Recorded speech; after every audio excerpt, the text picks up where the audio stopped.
Bom, pessoal, dando continuidade aqui à nossa aula de improbidade administrativa, nosso canal Jus Atual, eu vou falar sobre os sujeitos ativos do ato de improbidade e que tem legitimidade passiva para responder uma ação de improbidade administrativa.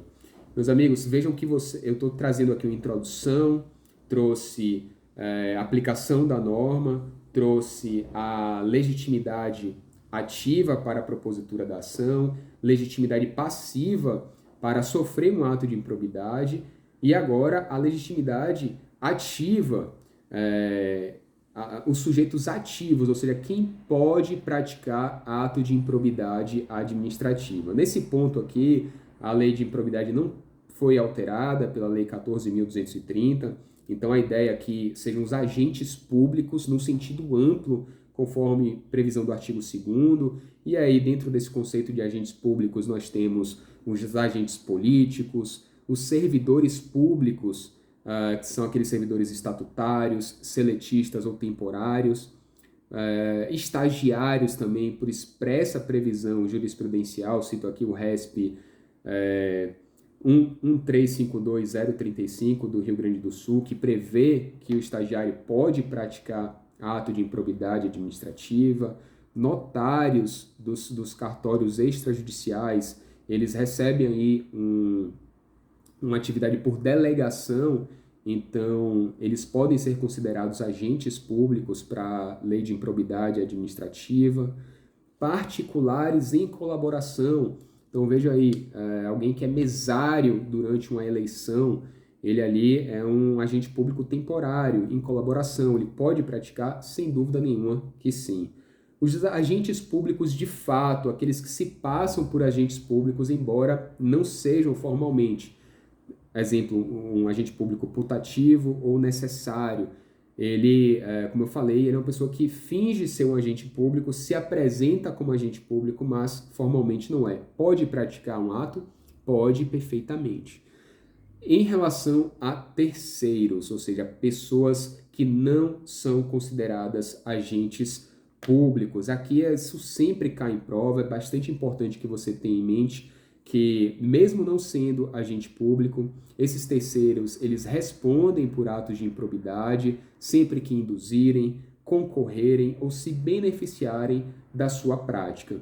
É fundamental que eles devem concorrer com um agente público. O terceiro, ele não pode agir de forma solitária, ele não pode agir sozinho, ele tem que agir com um agente público concorrentemente. Então aqui eu trago um julgado do STJ, isso é muito cobrado, principalmente em prova objetiva, não cabe a ação por improbidade administrativa contra particular isoladamente, se o agente público não estiver presente no polo passivo.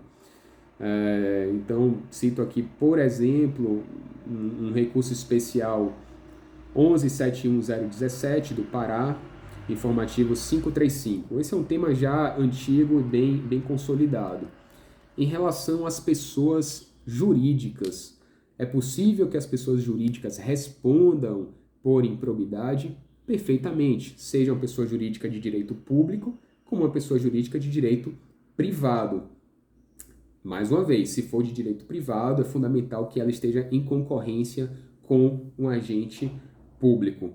E, meus amigos, aí eu trago aqui uma questão que vai ser muito cobrada na sua prova, que se refere à responsabilidade dos sócios, dos cotistas, dos diretores e dos colaboradores da pessoa jurídica de direito privado. O artigo 3º, parágrafo 1º da Lei de Improbidade, trazida pela Lei 14.230, é claro no sentido de que os sócios, representantes, as pessoas físicas, elas, em regra, não respondem por ato de improbidade praticado pela pessoa jurídica. O que é que o seu examinador vai fazer? Ele vai dizer que essas pessoas, em regra, respondem solidariamente com a pessoa jurídica. E não é verdade.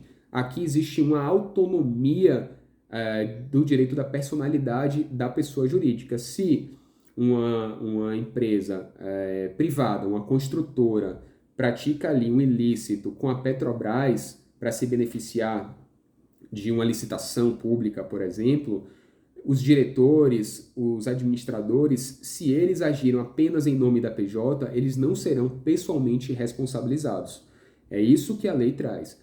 Eles podem ser pessoalmente responsabilizados, excepcionalmente, se provar que eles agiram de forma deliberada, pessoalmente, aferindo vantagem pessoal com aquele ato de improbidade. Um outro ponto aqui também extremamente importante, que vai ser cobrado em sua prova, é o seguinte: a lei de improbidade agora veda a acumulação de sanções com a lei anticorrupção, ou seja, existe aqui a vedação ao bis in idem. Antes, a jurisprudência do STJ era toda no sentido de que as instâncias são independentes, a instância administrativa, a instância penal, a instância civil. Logo, era possível acumular essas responsabilidades e sanções. Porém, o legislador entendeu que o Estado estava exorbitando da sua função de punir. Havia aí uma acumulação de sanções em face do ato de improbidade. Por essa razão, agora não é mais possível fazer essa acumulação. É necessário que haja compensação das sanções feitas em outras instâncias, inclusive na instância criminal. Meus nobres, um outro ponto que cai muito nas peças jurídicas e, em regra, se você está fazendo uma sentença civil, vai vir lá como uma questão preliminar de defesa, que é o seguinte: um agente político ele não pode responder por crime de responsabilidade e, ao mesmo tempo, por improbidade administrativa. E aí você deve afastar isso como questão prévia preliminar. O entendimento é de que é possível, sim, acumular sanções de crime de responsabilidade e por ato de improbidade administrativa. Ou seja, o prefeito ele pode responder lá pelo Decreto-Lei 201 de 67 e também pela Lei 8429. Existe alguma exceção? Sim, existe. Apenas o presidente da República, esse não pode responder por improbidade administrativa e crime de responsabilidade. Isso aqui é um julgado do STF, plenário do STF, a petição 3240, está lá no informativo 901, depois eu deixo aqui para vocês analisarem, ok? O vídeo já bateu aqui quase 8 minutos, eu vou encerrar, depois eu continuo com outro. Um grande abraço.